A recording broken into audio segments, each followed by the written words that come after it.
quando Jesus falou. Eu estou repetindo muito esse texto, que eu acho ele muito fundamental para a gente começar a formar uma ideia de quem é o nosso Deus, quando ele fala que nem só de pão vive o homem, mas de toda a palavra que sai da boca de Deus. Por quê? Das três matérias que nós somos, corpo, alma e espírito, o espírito é da matéria de cima. Então, quando o Espírito de Deus se manifesta e nós assim entendemos que Ele está no ambiente, há um relacionamento do nosso espírito com a presença de Deus. Isso traz um equilíbrio para a nossa vida humana. A gente se sente amado, a gente sabe que Ele está ouvindo as nossas orações, porque o nosso espírito se comunica com o Espírito de Deus. Então, quando fica esse vazio, essa parte nossa como ser humano sem ser atendida, é aí onde você vê as pessoas tristes, oprimidas, sobrecarregadas, sem esperança. Por quê? Ela se alimenta muito bem na carne, talvez até na sua alma, com as emoções, etc. Só que o espírito está pobre, está vazio, não ouve nada, não adora. E isso, meus irmãos, é muito perigoso. Então a gente precisa sim se deleitar na adoração, sabe? Que talvez você pode ter adorado a Deus durante o dia hoje, mas não foi no corpo de Cristo, não foi com a igreja reunida, porque esse momento é o momento mais santo durante o dia. Por quê? Reunimos aqui o corpo de Cristo, que automaticamente todos nós temos uma santidade, mas especificamente o culto racional da congregação, onde todos unidos no mesmo propósito, objetivo, mesmo com problemas diferentes, estamos adorando o mesmo Deus. E a Bíblia diz que Deus habita no meio dos louvores. Ou seja, se Ele habita no meio dos louvores, Ele está analisando como cada um está adorando. Eu sei que tem situação difícil, etc. Aí eu já falei para os irmãos, tem dia que a gente só acompanha os outros adorar, mas quando você aprende, irmão, entronizar, é o seguinte, ó: talão de água fica lá, aluguel fica lá, crise fica lá, dificuldade fica lá. Agora é o momento do meu espírito se relacionar com o Espírito de Deus. Se cada um de nós, irmão, conseguir disciplinar essa parte da nossa vida, principalmente nos minutos que aqui nós estamos, nós vamos ter respostas favoráveis de Deus na nossa vida, porque isso aqui é individual. Se a minha mente não permitir eu entronizar a Deus, os irmãos não sentem nada e nem eu. Mas se eu trazer para a minha inteligência, não, é o seguinte, é Deus que está sendo adorado agora, o louvor está sendo bonito, está tudo lá, eu vou entrar nesse negócio também e vou adorar a Deus. Porque senão, meus irmãos, a gente perde essa oportunidade e quem vai ser o mais prejudicado somos nós. Porque Deus, Ele procura verdadeiros adoradores. Tem mensagem que é transformada na hora que o pastor vai pregar, ou quem for escolhido para pregar, muda-se muito conforme a igreja se entrega a Deus um louvor. Ele se manifesta. Irmão, é tão importante isso. Você já imaginou no universo que é a terra, Deus descer para procurar adoração? Não é um negócio assim para você parar para pensar. O céu tem lá serafim, querubim, anjos, milímetros de anjos, num corpo perfeito, adorando a Deus. Mas o texto de João capítulo 4 insiste em dizer para nós que o Pai procura. Os irmãos já procurou alguma peça de roupa, ou uma aliança, um relógio, ou a carteira dentro da sua casa? Você vê como é que fica o negócio? Sai virando tudo, caça, e sai, né, virando até achar. Imagine Deus na terra, irmão, com os seus olhos de chama de fogo, procurando dentro de milhares de igrejas quem realmente está adorando Ele de todo o coração, quem realmente está se desprendendo dos problemas e dizendo para Deus: eu não preciso estar nos melhores momentos para adorar, porque isso aí acaba sendo uma barganha. Ou seja, só quando a minha mesa está farta que eu vou dar glória a Deus, só quando as coisas estão andando de conformidade com a minha perspectiva que eu vou dar glória a Deus. Deus fica muito mais surpreso quando Ele olha para alguém aqui e encontra os Jós da vida, né? Está com um caquinho de teia, mas ainda tem adoração no coração. Que Deus possa nos ajudar, irmãos, que essa realidade não seja só de palavras da minha parte e nem a de vocês que estão ouvindo. Não permita que ninguém, em nenhuma situação, tire de você esse momento tão especial de você engrandecer a Deus nesse momento. Entregar para Ele a sua alma, dizer: Senhor, o Senhor é lindo, maravilhoso, eu estou aqui com os meus irmãos, a semana foi difícil, mas olha, a minha adoração está aqui, eu não negocio a minha adoração. E isso vai te ajudar a você ter um equilíbrio na sua comunhão com Deus. Por que eu digo isso, irmão? Nós como igreja, é uma prerrogativa nossa adoração. Crente adora a Deus, crente vive no contexto de adoração, não é só no louvor. Tudo que a gente for fazer na nossa vida, dobre a sua atenção, é uma adoração. Por isso que a Bíblia fala que Deus, Ele abomina aquele que faz a sua obra relaxadamente. Por isso que Deus não aceita a mentira, por isso que Deus não aceita aquilo que não é verdade, Ele sempre rejeita. Lembra lá de Caim? Aquilo também era um ato de adoração, através daquilo que Deus deu capacidade para eles produzir, criar, e assim Deus mostra para nós que Ele não recebe de qualquer maneira. Então a gente precisa, meus irmãos, falar: Senhor, eu tenho falha, mas é o seguinte, o sangue de Jesus cobra a minha culpa, me ajuda, eu quero te entronizar, eu quero te adorar, e buscar dentro de nós o nosso melhor, irmão, porque o nosso melhor não é para nós, não. O melhor que eu tenho é para Deus, o melhor que você tem é para Deus, não é nem para as pessoas humanas aqui, é para Deus, porque essa é uma exigência do próprio Deus. O ser humano não exige muita coisa, quando você faz alguma coisa para ele, até deixa passar, até mais ou menos passa, não é?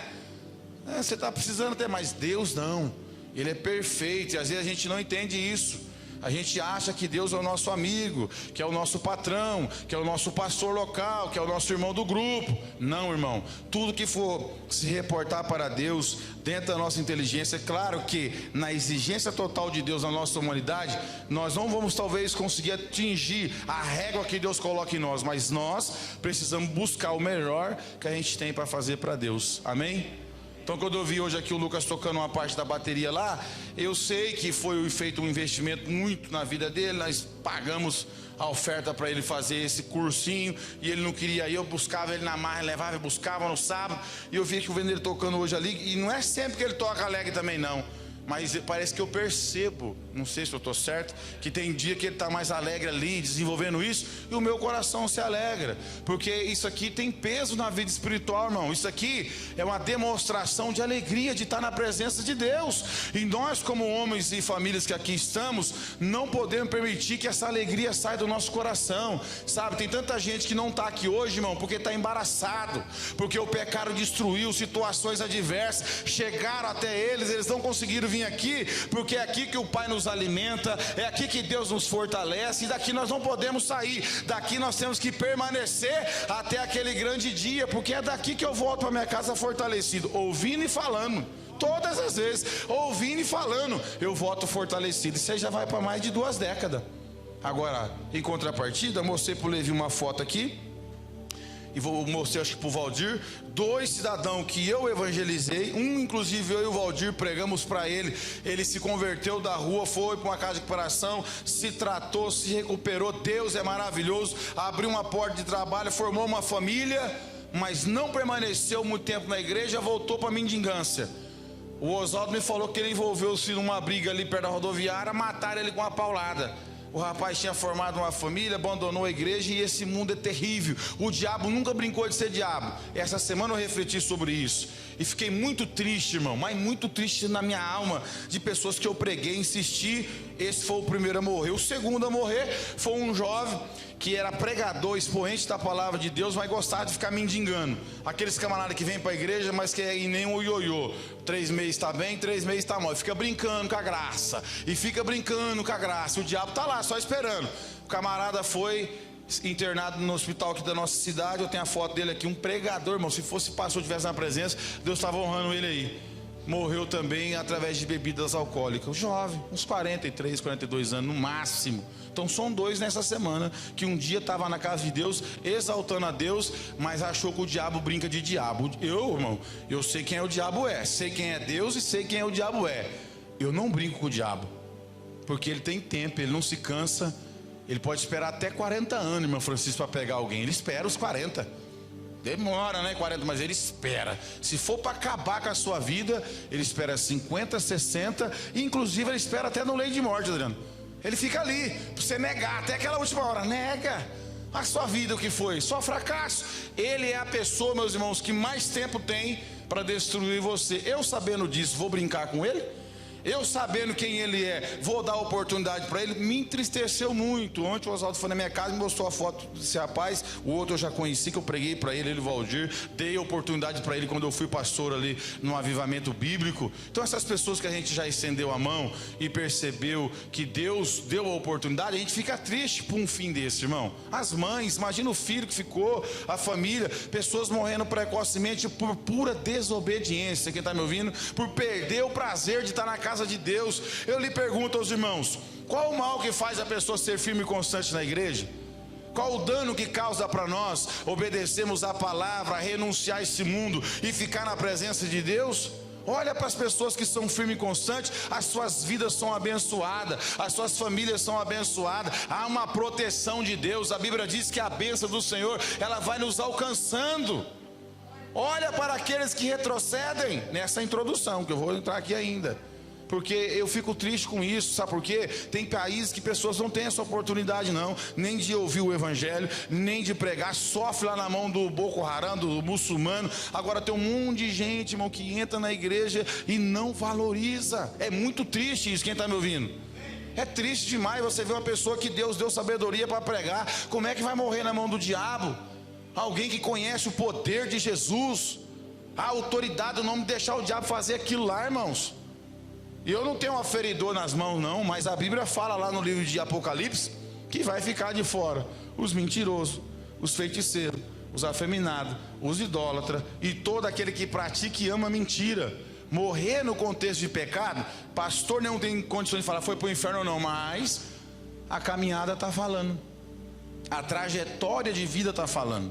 A Bíblia conta de um aí, né, que a gente registrou porque ele falou: lembra de mim quando estiver no teu reino. Deu tempo, mas a maioria dessas mortes aí não dá tempo. O camarada que toma uma paulada na cabeça e desliga tudo ali, dá tempo de ir lá confessar? Não dá. Nós fica pensando aqui, né? Mas é perigoso. Então estou dizendo aos irmãos, vocês devem ter conhecido algum deles, nem noticiário deu, né? São dois moradores de rua, não deu ibope nenhum, nem no jornal saiu. Mas o Oswaldo, que trabalha agora na rodoviária ali, tem um salão dele, ele presenciou essa notícia triste. Eu encontrei um rapaz no mercado hoje que falou do moreninho, que eu tenho a foto, e eu já vi ele pregar. Muito triste. Eu agradeço a Deus por estar na igreja, viu, irmãos? Eu louvo a Deus por estar aqui, enfrento dificuldade. A minha carne também não tem vontade de vir para culto também não, viu? Tem dia que a gente quer ficar sossegado, a gente, mas aí eu penso em tudo isso aí, mas eu falo, não, eu sou de Deus, eu tenho que estar na presença dele. Amém, irmãos? Então valorize aí, cada minuto seu aqui na igreja não é perdido. Tem tanta gente que queria estar aqui, mas infelizmente pelas escolhas erradas estão pagando um preço muito alto. Nessa introdução para você pensar, para você nunca sair reclamando da igreja igual às vezes a gente peca. Demorou demais hoje o pastor. Irmãos, ruim é você ficar no hospital esperando a sua esposa doente, seu filho, ou até mesmo você lá dentro e os médicos falar não, vai ter que fazer isso e aquilo, sei lá, oprimido. Aqui na casa de Deus não, é bênção. Vamos lá, Lucas capítulo 10, a partir do verso 25. Esse texto é conhecido, eu já falei dele algumas vezes, ele é muito rico. Vou tentar tratar em 2 pontos aqui: quem é o seu próximo, ou cuidado para não sair de Jerusalém, que é um ponto muito importante que Deus ministrou no meu coração. E essa palavra, ela está bem guardada na minha MUC, memória do uso contínuo. Todas as vezes que o diabo tenta me tirar da casa de Deus, eu lembro o que pode acontecer com quem faz isso. Preste atenção aqui, ó, verso 25, a partir do capítulo 10 de Lucas.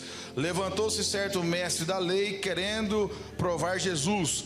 Perguntou-lhe: mestre, que farei para herdar a vida eterna? A pergunta dele até que é interessante, né, irmão? Pergunta de gente que conhece alguma coisa de Deus.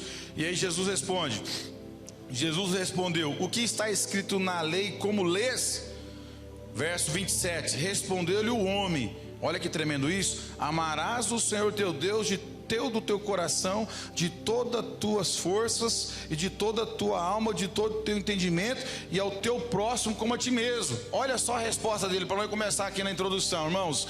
Eu lhe pergunto, é difícil fazer isso? Claro que é. É muito difícil amar a Deus como Ele quer ser amado, amar de toda a força, de todo entendimento. A maioria de nós, irmãos, não amamos a Deus dessa forma. A gente amamos as pessoas, amamos as coisas e não atendemos a exigência que está lá no 10 mandamentos, no decálogo. É uma exigência de Deus esse relacionamento. Você deve me amar de todo o teu coração. Olha como é que é difícil isso. Vamos ser hipócrita, não?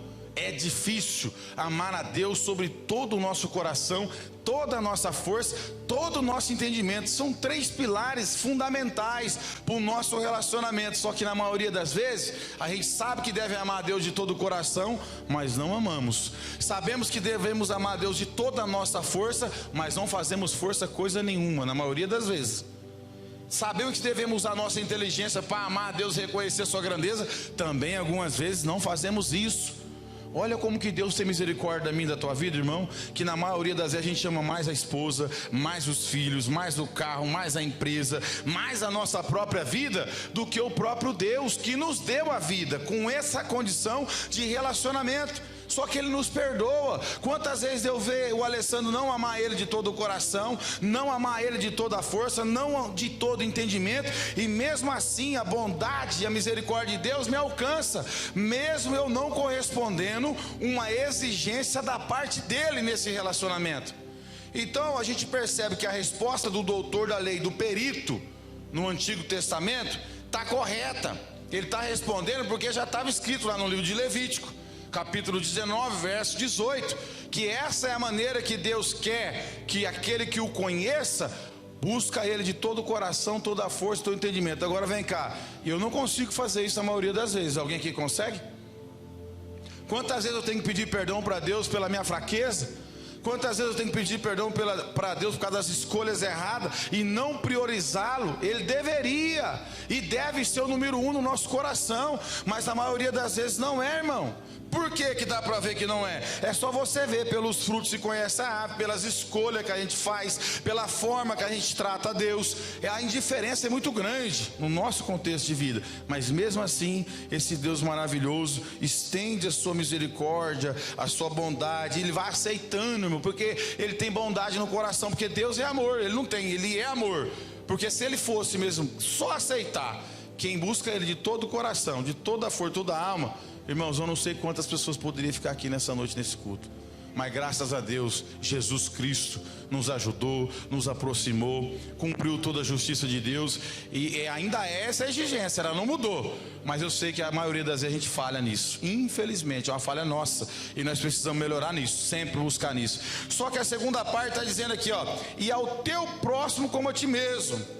Ele coloca os 2 primeiros mandamentos mais importantes, que prova a verdadeira comunhão que um ser humano tem com Deus, porque é verdade também. Quando você está na presença de Deus, em comunhão plena com Ele, você não vai ter mágoa no seu coração para ninguém, nem para os seus inimigos, nem para aqueles que lhe perseguem. Você não vai ter espaço no seu coração para isso, porque a comunhão com Deus é tão poderosa e perfeita, irmão, que a graça de Deus e o caráter de Deus modela o nosso caráter. Olha para Jesus. Jesus é o caráter de Deus revelado para a humanidade. E Jesus, irmão, a todo momento, até para aqueles que o perseguiam, Ele tinha amor, Ele tinha misericórdia, Ele tinha uma palavra de esperança. Por quê? Deus estava em primeiro lugar na sua vida. O foco de Jesus, gente, foi só fazer a vontade do Pai dele. Até as suas palavras Ele queria falar baseado naquilo que o Pai dele falou para ele. Não falo de mim, não vim falar de mim, mas vim falar do meu Pai. Ou seja, cada vez que eu estiver mais perto de Deus, muito mais fácil vai ser para mim amar o meu próximo. Não só falar, porque, irmão, fala a verdade, é difícil amar. Meu Deus, como que a gente tem dificuldade de amar? Principalmente quem não pode oferecer nada, principalmente para alguém que está precisando de mim, de você. A gente tem facilidade de se aproximar de quem não precisa, de quem tem um status, ou de quem atende às nossas expectativas, que não vai precisar, vou mostrar para você no texto. Mas a gente vira as costas fácil, a gente transfere responsabilidade fácil, e isso começa no púlpito, isso está no contexto da sociedade.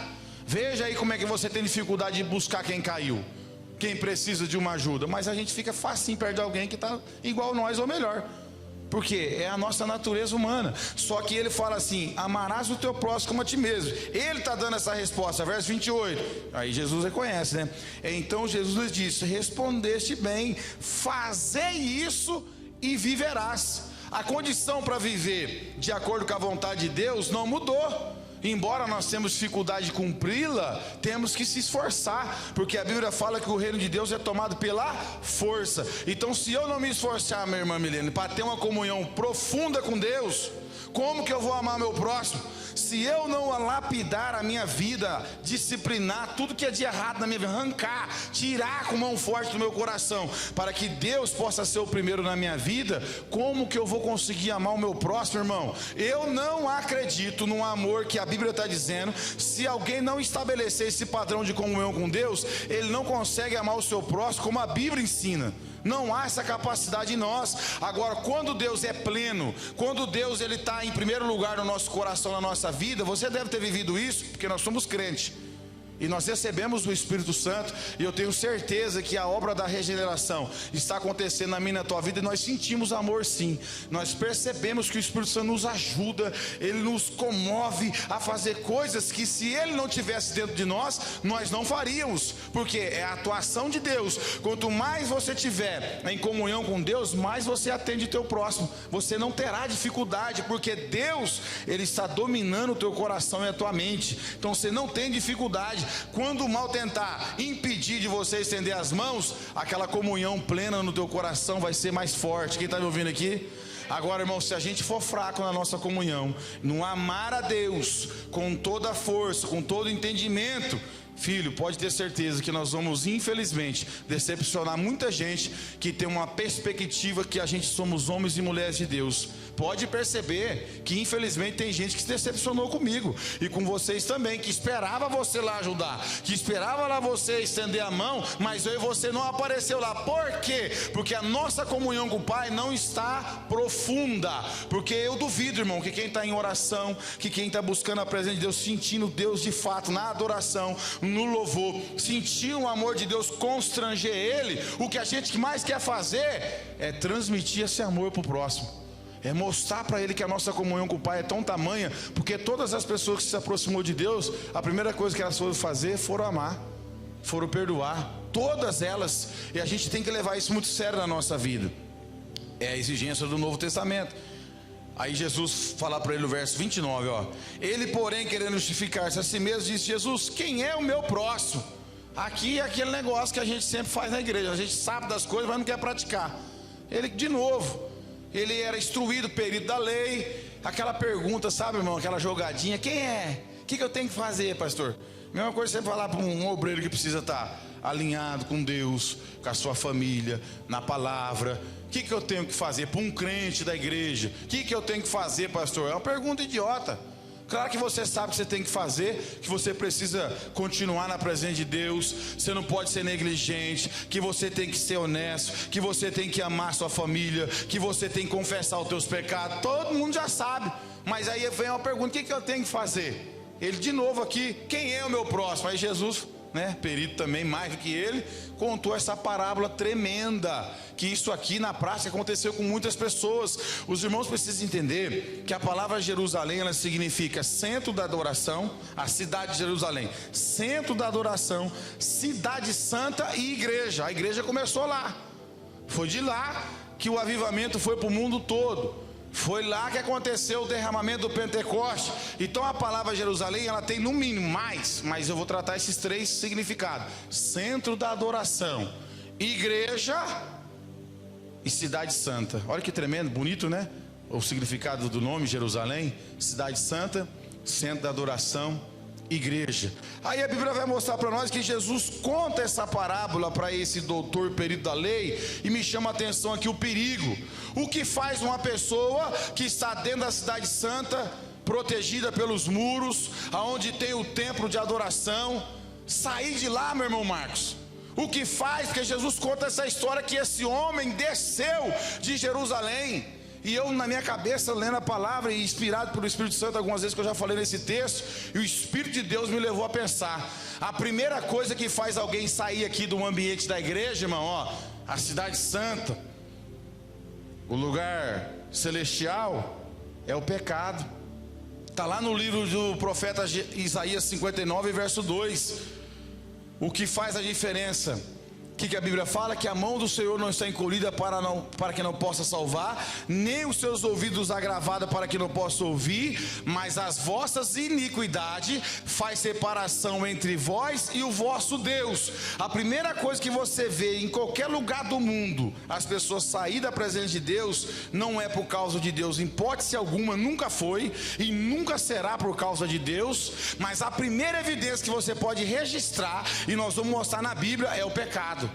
Se o pecado chegar na minha vida e eu não confessá-lo, ele vai me tirar da presença de Deus. Se o pecado chegar na tua vida e você não confessar, ele vai te tirar da presença de Deus, porque o texto está falando que faz separação. E quando há uma ruptura, a pessoa quer sair, ela não quer ficar, porque o lugar é santo, irmão. O lugar é de um povo que tem compromisso. Então quando alguém quer ficar no pecado, ele também não aguenta ficar dentro da igreja. Isso é fato. Eu já tenho 22 anos na igreja, eu nunca vi alguém ficar por muito tempo enganando ninguém dentro da igreja. Sai, não permanece. Se confessar, está escrito, né? Aquele que confessar, ele é fiel e justo para vos perdoar, e o sangue de Jesus te purifica de toda injustiça. Amém. Deus levanta novamente. Mas então a gente precisa tomar cuidado com o pecado. Ah, pastor, eu saí porque o grupo de louvor é isso, as irmãs é isso, o jovem é isso, o pastor, isso é tudo mentira. Ninguém pode tirar ninguém da igreja que nasceu da água do Espírito, meu irmão, se não for o pecado sozinho. Só o pecado sozinho tem poder de fazer o pastor Alessandro perder o pastorado, perder a igreja, a família, porque o pecado é perigoso. Está lá no livro de Salmo que um abismo chama outro abismo. Então se a pessoa pegar e ficar dentro de Jerusalém, no lugar santo, e não confessar e não tomar cuidado com o pecado, ela vai querer sair, mas quando ela sai, piora.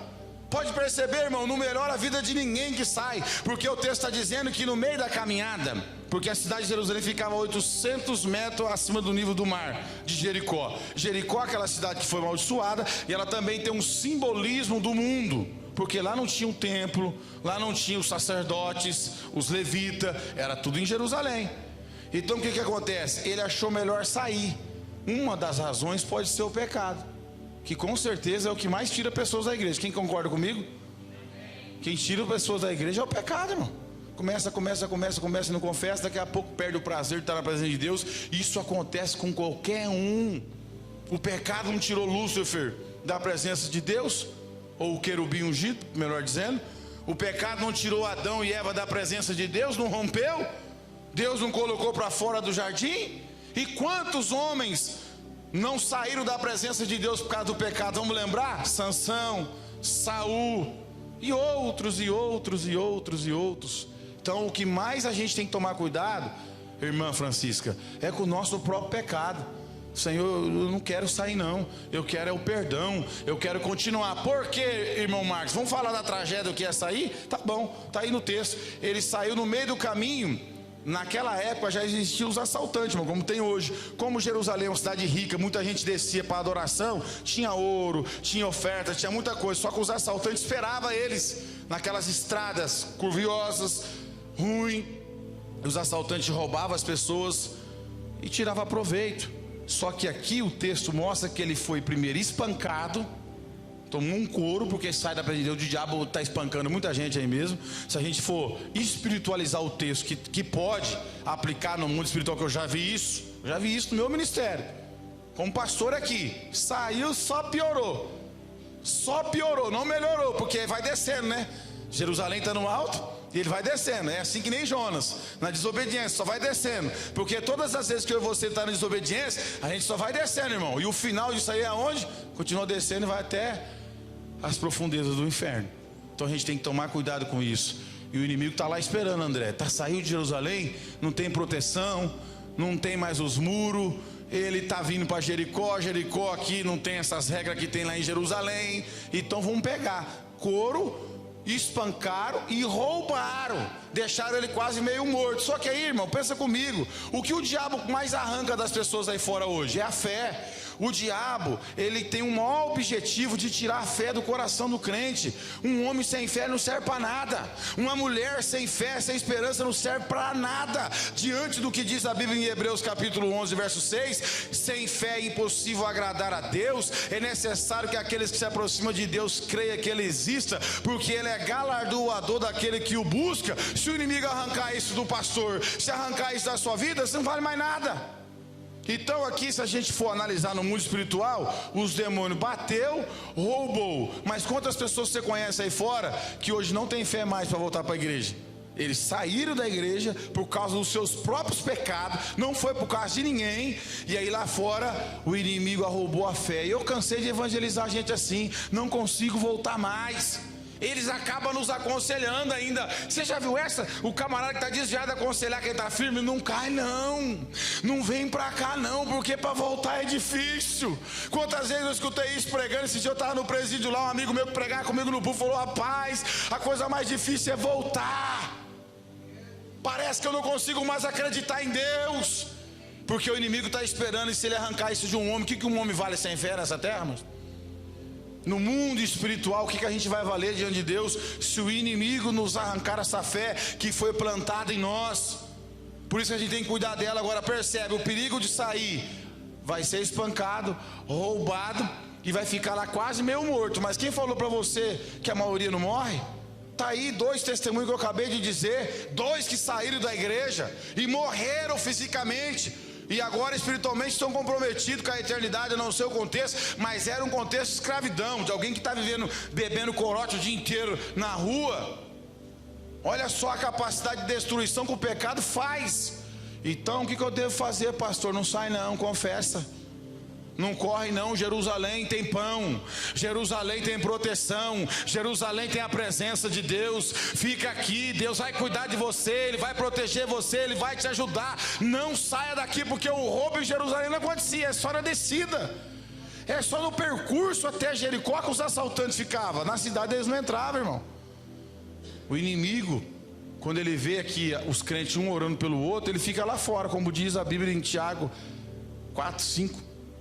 Vigiai, pois o vosso adversário anda rugindo como um leão, buscando a quem possa tragar. Ele anda lá. Se eu estiver aqui no arraial de Deus, ele vai só rosnar. Mas se eu descer em pecado de qualquer jeito, ele vai me pegar, irmão. O diabo não tem medo de ser humano não.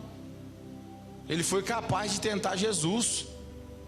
Ele queria que Jesus decepcionasse a Deus. Se tu és o Filho de Deus, veja a capacidade do nosso inimigo, transforma essa pedra em pão. Ele tentou induzir o próprio Filho de Deus, imagine nós. Então a gente tem que permanecer, não sair, confessar e tomar cuidado, porque depois que caiu, é difícil de se levantar.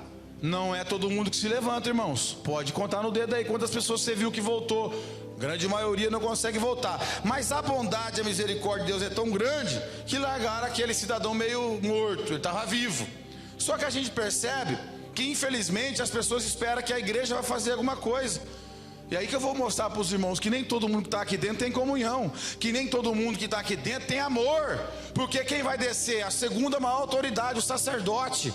Ele só ficava abaixo do sumo sacerdote. Ele liderava o templo, ele pregava sobre o amor lá, pastor Rodir. Ele falava da lei, mas quando ele viu aquele judeu que estava espancado meio morto, ele conseguiu passar de lado. Não moveu o coração dele em nada. E quantas vezes o Alessandro é assim? E quantas vezes os senhores também são assim? Nós dentro da casa, com o ofício, servindo a Deus, e encontramos na nossa vida muita gente caído, e temos informação de quem caiu, mas nada mexe com a gente. Minha vida está regular, eu estou tranquilo, eu estou caminhando, eu não tenho nada que esse camarada aí, eu vou passar, minha vida vai continuar. E infelizmente a gente faz isso. Na maioria das vezes eu fico com vergonha quando eu não consigo atender a perspectiva da minha função pastoral e como cristão. E parece que Deus fala lá no Espírito: você errou ali, rapaz, você pulou essa etapa aí, é para você ter feito aquilo. Aí eu, Senhor, me perdoa. Eu acho que deve acontecer com vocês também. Situações que era para você estender a mão e você ignora. E parece que está tudo normal, e não está. Então percebe que Deus é tão bom que Ele dá oportunidade para a própria igreja resgatar aquele que saiu da igreja. Não é? O sacerdote. Veio o segundo, o levita, que é o auxiliar do sacerdote. Aquele camarada que está aprendendo, ele tipo era um açougueiro, irmão. A gente confunde, não chama ninguém de levita aqui no púlpito não, que não tem nenhum levita aqui. Não existe levita no Novo Testamento, mas acabou esse negócio. É adorador, é os crentes, é os grupos. O levita era lá no Antigo Testamento, onde ele era como um açougueiro. Ele tinha que matar, cortar animais, era o dia inteiro. Imagine mexendo com sangue 24 horas, o trabalho dele era esse. Não era como a gente vê o levita hoje, não, é falta de conhecimento bíblico. Não pode chamar ninguém de levita, não tem mais. Eles eram auxiliar do sacerdote, aprendeu também muita coisa da palavra. Ele passou lá, ele também não estendeu a mão. Eu te pergunto, o camarada tinha tomado um couro. O texto que o nosso irmão Adriano leu na tradução dele, que ele ficou despido. Eles não conseguiram nem tampar a nudez do rapaz. passou do lado, e eu não sei que tipo de surra foi essa, mas surra para deixar meio morto, mas imagina como é que é. Surra de homem em outro homem para deixar meio morto, Roger, é banguelo, os hematomas, o negócio é bruto. E eles conseguiram, gente que estava dentro da igreja, conseguiram ver essa situação e não fazer nada. E muitas vezes acontece com você. Você está vendo pessoas agonizando do teu lado espiritualmente, emocionalmente, de várias maneiras, e você passa de lado. Você não consegue mandar uma palavra, mandar um versículo, fazer uma oração, convidar para a igreja, ignora. E as pessoas estão respirando por aparelhos ao nosso redor, irmão. E a gente está na igreja. Quando eu comecei a estudar isso mais profundo, eu falei, meu Deus, tem misericórdia da minha vida. Por que a gente passa de lado de tanta situação, mas a gente rapidamente, se fosse alguém que tem algum poder financeiro, pedir uma ajuda, a gente levanta as duas mãos. Você já viu como tem gente que bajula rico? Você já viu como é que tem gente que são bajuladores, esperando alguma coisa em troca? Mas quando é para fazer para alguém que não tem nada para oferecer, não tem quem faz essa pessoa fazer nada? Irmãos, é a maior demonstração do vazio do nosso coração em relação ao nosso próximo. Mas Deus continua amando tanto aquela alma. Já que a igreja não consegue ajudar, eu vou trazer um samaritano que não era do templo, embora eles adoravam lá em Samaria, mas o contexto religioso dele era totalmente diferente. Ele não tinha essa prerrogativa de pessoas dentro da igreja, como era o sacerdote e o levita. Só que, irmã Elisa, o que me chama a atenção é isso. Tem gente que não tem nome, tem gente que não tem posição, tem gente que não tem status, mas tem amor demais no coração. Consegue ajudar, consegue se colocar na posição para estender a mão para as pessoas. É tão lindo quando você vê. Deveria ser o Zé lá, o João, mas a irmã ali que se prontificou em perguntar como é que está a família, a casa, se está precisando de alguma coisa. Foi ela, a vizinha, o irmão, sei lá, alguém que os seus olhos lhe mostrou que precisava de socorro, e você não aguentou e você foi lá e ajudou. Olha só, o bom samaritano, que não tinha um relacionamento legal com o judeu, ele estava em outro percurso, ele parou, e o texto mostra que ele se moveu de grande compaixão, característica de crente original. Crente original não tem ódio no coração, não. Crente que nasceu da água do Espírito, ele tem compaixão, ele tenta se colocar no lugar do irmão, ele tenta se colocar no lugar da situação que está aquela casa, aquela família, e demonstrar amor. Eu fiquei olhando para esse Senhor do céu, que vergonha que é isso aqui para nós, porque ele representa a igreja, o sacerdote, o levita, e nós não fez nada. O sacerdote tinha que levar, irmão, pelo menos o azeite e o vinho, que é símbolo do Espírito Santo, e funcionava como se fosse um remédio da época. Ele deveria levar, ele não levou. É o tipo do pastor, do obreiro, que só prega no púlpito, mas não prega fora da igreja, não consegue pregar para o vizinho, não consegue pregar para a família. É aquelas pessoas que só pregam no altar, ou seja, ele tem óleo e azeite só para cá, mas lá fora ele não tem. Está errado. A gente tem que ter esse amor no coração, aonde a gente for, no mercado, ou qualquer ambiente, tem uma alma cansada, fala de Jesus para ela, convida ela, fala, tem solução para esse problema da tua vida, o meu Jesus pode fazer alguma coisa. Esse bom samaritano nos surpreende, sem conhecer a pessoa. O texto fala que ele parou, moveu-se de compaixão, desceu da sua cavalgadura, colocou aquele cidadão espancado sobre o seu jumento e levou ele, irmão, para a hospedaria, e investiu ainda. Irmãos, tem hora que a gente não quer investir R$10 numa pessoa. Eu parei para pensar hoje, as pessoas que já investiram em mim, investiram alto, tanto emocionalmente, credibilidade, como dinheiro também. Quando essa igreja foi inaugurada aqui, irmãos, olha o investimento que foi feito. Todos esses sons que você está vendo, mesas, essas caixas, foi feito. 2 microfones foi feito, as cadeiras foi feito. Acreditaram, fizeram um investimento financeiro também. E às vezes a gente não quer investir R$10 na vida de ninguém para ajudar o irmão. Você sair pedindo, a palavra vai cortar a água da irmã lá. Você prefere comer o lanche, fazer qualquer outra coisa, mas não se prontifique em ajudar. Isso é um vazio totalmente do nosso amor ao nosso próximo, porque esse homem aqui, ele não conhecia esse judeu, mas eles não se conversavam. Ele colocou, chegou lá, já deixou 2 dias de serviço, 2 denários, 2 dias de serviço. Você pega um pedreiro hoje que o Rogério Wagner paga uns 130 conto, 120, depende. R$120 sem conhecer, está aqui 2 denários. E é o seguinte, eu vou viajar, quando eu voltar, sem conhecer o que gastou mais com ele, eu vou pagar. Ô irmãos, a gente não tem essa condição às vezes. Às vezes até para umas coisas na nossa igreja aqui, ó, a gente não ajuda, a gente não põe a mão no bolso, a gente não faz investimento nem no lugar que a gente adora a Deus. Você já imaginou, Rogério, como é que é uma mensagem séria? Eu quero fazer você pensar comigo. Se nós não temos coragem de fazer investimento no lugar onde eu sou abençoado, onde Deus abençoa minha casa, minha família, você acha que eu vou abençoar o próximo que eu nunca vi, que está no texto aqui, que é para fazer isso? Nós temos como igreja essa oportunidade de mostrar o amor para as pessoas. E eu estou falando para mim também, irmãos. Tem coisa que você vai fazer que é no teu particular, não precisa pôr na rádio. O que a mão direita faz, a esquerda não deve ver. Não pode tocar trombeta, mas não pode passar a vida inteira também só esperando os outros fazer por você. Não pode esperar a vida inteira só esperando o seu pai, sua mãe fazer, o teu filho, o teu pastor, os irmãos da igreja, mas você não fazer. Nós temos que ter uma história de levantar alguém que caiu. Quem está me ouvindo? O samaritano aqui, ele tem uma história, e a história dele vem para a Bíblia, embora seja uma parábola, mas presta atenção na prática de vida. Quantas vezes não aconteceu isso na história do mundo? Quantas pessoas foram ajudadas por pessoas desconhecidas por causa do amor que eles tiveram por aquele ser humano? E Deus dá essa oportunidade para nós, na nossa trajetória, e a gente não ajuda. Nós precisamos olhar para o nosso coração, porque quem é o meu próximo? Meu próximo é o que caiu. Meu próximo é o que está machucado. Quem é o meu próximo? Meu próximo é o que saiu, que precisa da minha ajuda. Só que tem uma coisa aqui nesse camarada, que tem gente que não tem. Ele, nessa situação, Márcio, o texto não mostra ele abrindo a boca para nada.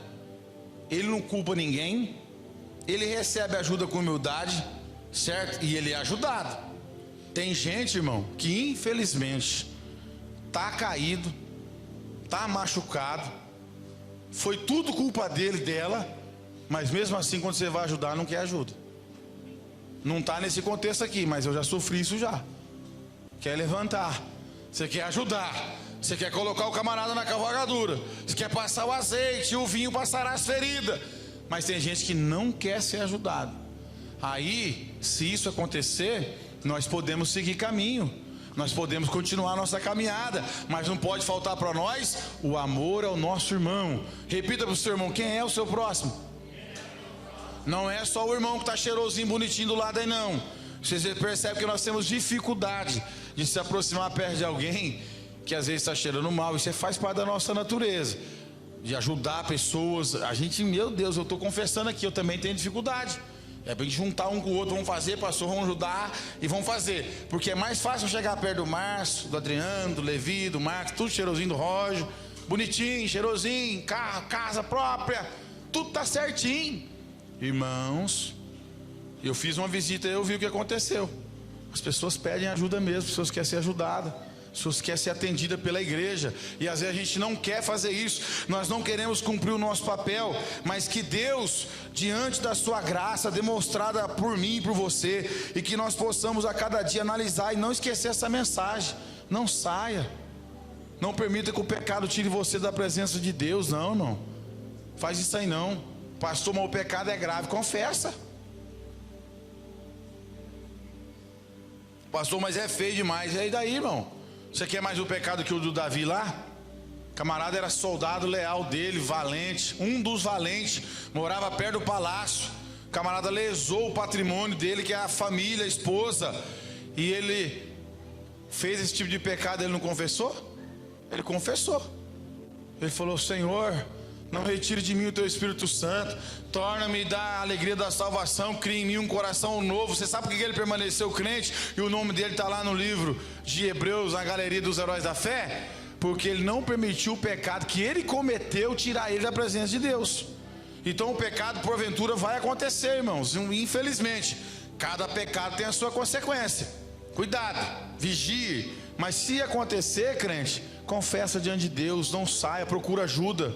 Se você entender que esse pastor pode te ajudar, ou outro, irmãos, chega, fala: eu preciso de ajuda, eu estou com esse tipo de pensamento. Tem muito crente com depressão calado hoje, está calado, está precisando de uma palavra, está precisando de uma ajuda, de uma oração. Ele está vivendo em depressão sozinho. Isso é um perigo para cometer suicídio, para fazer coisas terríveis na vida. Chama um crente, conversa com o pastor da igreja: eu preciso de ajuda, eu estou com a ferida aberta aqui, ó, minhas emoções estão assim, minha vida está assim. Irmão, é a hora da gente pegar e abraçar e ajudar. Quem está me ouvindo aqui? é uma mensagem para a gente refletir, porque é uma exigência de Deus para nós. E eu quero ser um pastor mais amoroso, estou aprendendo a fazer isso ainda. Quero que Deus me ajude. Quero que as pessoas lembrem de mim como aquele que estendeu a mão para quem caiu, para quem estava caído, deitado, machucado. Eu quero, então eu estou pedindo para Deus. Essa mensagem está no meu coração. E eu tenho percebido que chega um tempo na nossa vida, irmão, que a gente tem que colocar em prática tudo que a gente fala, tudo que a gente ouve, tudo que a gente ensina. A gente tem que trazer para as nossas vidas e mostrar na prática. Ajudar mesmo, levantar as pessoas mesmo. Se ela fizer o errado, ela fez, mas você vai ficar em paz que não passou pelas suas mãos e você não fez nada, tá bom? Porque é tão difícil quando você vai num velório, imagine dessas pessoas, e vê que teve tanta gente que poderia ter ajudado, estendido as mãos e virou as costas. Então que a gente não vire as costas para ninguém. Se você perceber que a pessoa precisa de ajuda, vai lá. Eu vim orar por você, eu vim te dar um abraço. É difícil a gente fazer isso, mas se a gente estiver na presença de Deus, a gente vai fazer e vai ajudar. E você vai ver que felicidade que vai ser você ver a pessoa em pé de novo na presença de Deus, crente do nosso lado de novo, caminhando. Então, irmãos, eu quero que Deus te abençoe. Eu quero que essa palavra fique no nosso coração, não saia por nada. Ajude, estende as mãos. O seu próximo é essa pessoa aí mesmo que passou na tua cabeça. É essa aí mesmo que está te dando trabalho. É esse aí mesmo que falou mal de você. É esse aí mesmo que já te decepcionou. Esse aí é o teu próximo. Pastor, irmão, eu já perdi, mas é esse aí. Você nunca vai perder, estender a mão para ninguém, irmãos. Deus, Ele analisa a forma que você trata o outro irmão. Pode ter certeza que Deus vai te recompensar e nunca vai faltar nada para você. Amém? Eu já aprendi uma vez nas viagens que eu já fiz com um determinado pastor, de pessoas que lesaram ele, e ele tinha autoridade de a pessoa sair presa daquele lugar, e ele não fez isso, por muitas vezes. Eu tenho aqui tudo na mão para mandar vir prender, está aqui, ó, mas eu não vou fazer isso. Pode ir embora, segue sua vida. Olha só que coisa, hein? O camarada te lesando, e você dá o perdão para ele, fala, pode seguir tua vida, porque eu sei que Deus é na minha vida, mas eu não vou te pôr na cadeia, não. Isso é um exemplo de um amor tão grande. Não, pastor, não. Se você tem um amor de Deus mesmo, uma coisa mais triste do mundo é você levar um crente, colega seu, para os tribunais. É melhor dar o perdão. Você levou tua bicicleta, leva, vai embora, meu filho, Deus te abençoe. Pegou teu cinto, teu sapato, não devolveu, seu relógio, vai, você está perdoado. Mas eu não vou te levar na justiça. É a forma de você demonstrar o amor que você tem em relação a Deus, tá bom? Que Deus abençoe a igreja, que nós possamos esse final de ano aí fazer alguma coisa diferente. Levanta alguém, viu? Tá chegando aí o Natalzinho, tenta levantar alguém, ajude alguém, converse com alguém. Mesmo que aquelas pessoas estão dizendo aqui, ele fez isso, fez aquilo, vai lá, estende a sua mão, que vai ser importante essa ajuda que você vai dar para essa pessoa, pode ter certeza, tá bom?